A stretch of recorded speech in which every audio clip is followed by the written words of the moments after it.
Assalamualaikum warahmatullahi wabarakatuh. Nama saya Ongki Adi Setiawan, NPM 07331, Angkatan tahun 2017. Berikut saya akan menjelaskan tentang resum UTS distribusi sistem tenaga listrik. Yang pertama saya akan menjelaskan tentang sistem penyaluran tenaga listrik, yaitu saluran udara atau overhead line, yaitu sistem penyaluran tenaga listrik yang melalui kawat penghantar yang ditopang pada tiang listrik. Yang kedua ada saluran bawah tanah atau underground kabel, yaitu sistem penyaluran tenaga listrik melalui kabel-kabel yang ditanamkan di dalam tanah. Yang kedua yaitu pengertian distribusi sistem tenaga. Sistem distribusi merupakan bagian dari sistem tenaga listrik. Sistem distribusi ini berguna untuk menyalurkan tenaga listrik dari sumber daya listrik besar sampai ke konsumen. Jadi fungsi distribusi tenaga listrik yaitu pembagian atau penyaluran tenaga listrik ke beberapa pelanggan. Merupakan subsistem tenaga listrik yang langsung berhubungan dengan pelanggan karena jatuh daya pada pusat-pusat beban pelanggan dilayani langsung melalui jaringan distribusi.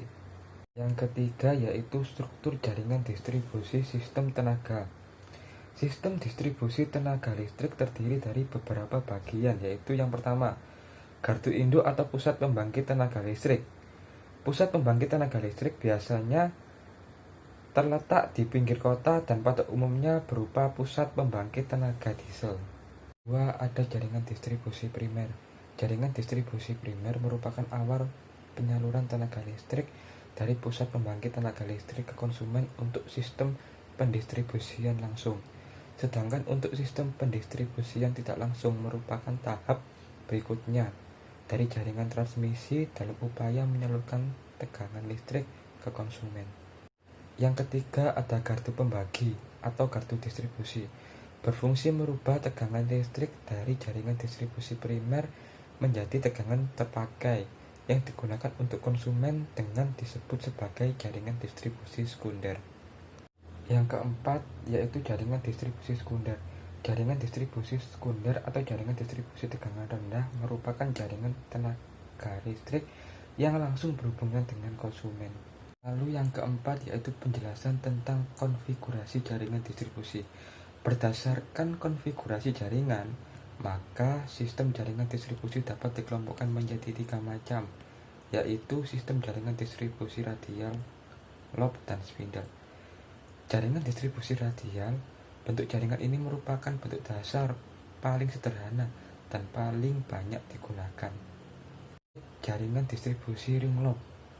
Bila pada titik beban terdapat dua alternatif saluran berasal lebih dari satu sumber, jaringan ini merupakan bentuk tutup, disebut juga bentuk jaringan loop.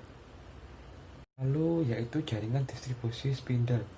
Biasanya terdiri atas maksimal 6 penyulang dalam keadaan dibebani dan 1 penyulang dalam keadaan kerja tanpa beban. Kelima, pembebanan distribusi sistem tenaga. Pembebanan distribusi sistem tenaga ini merupakan proses pembawaan listrik dari sistem transmisi listrik menuju ke konsumen listrik. Gardu distribusi terhubung ke sistem transmisi dan menurunkan tegangan transmisinya dengan menggunakan trafo. Distribusi ini dibagi menjadi 2 bagian, yaitu distribusi primer dan distribusi sekunder. Distribusi primer yaitu jaringan distribusi yang berasal dari jaringan transmisi yang diturunkan tegangannya di gardu induk menjadi tegangan menengah dengan nominal tegangan 20 kV yang biasanya disebut JTM. Distribusi sekunder yaitu jaringan distribusi dari gardu distribusi untuk disalurkan ke pelanggan dengan klasifikasi tegangan rendah yaitu 220 volt atau 380 volt antar fasa. Pelanggan yang memakai tegangan rendah ini adalah pelanggan yang paling banyak karena daya dipakai tidak terlalu banyak. Jaringan dari gardu distribusi dikenal JTR. Sekian penjelasan dari saya. Wassalamualaikum warahmatullahi wabarakatuh.